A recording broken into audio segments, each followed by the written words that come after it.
We're turning back the clock today, November 1976. We're going to talk about the murder of Dallas police officer Robert Wood. Man, what a horrific murder it was.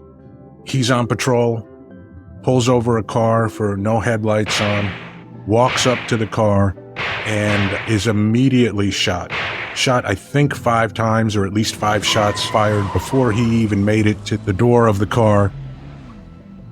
Even the other officers of Dallas PD were a little bit critical of Officer Wood's partner, or at least they questioned where she might have been when the incident happened. There was, they just called it a chocolate substance on the ground, you know, as if the milkshake had been thrown at some point.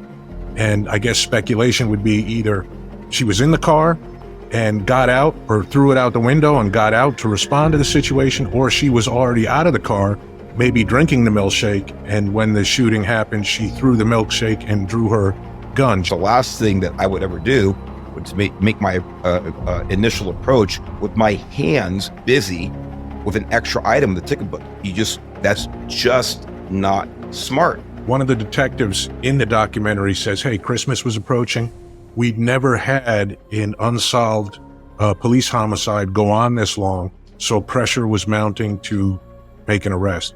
And I think that played a little bit of a role in some of the events that happened down the road, right? I think the pressure got to the police department, prosecutors, judge, community. He was just cold, matter of fact, very, very kind, almost charming in some of his interviews, but it just seemed like he was detached from the seriousness of the situation. And the documentary that were interviewed that said that he had told them individually that he had killed a cop. It's strange behavior. He claims that the detective draws his gun and points it at him and says, pick it up, and they have this standoff. He refuses to touch it.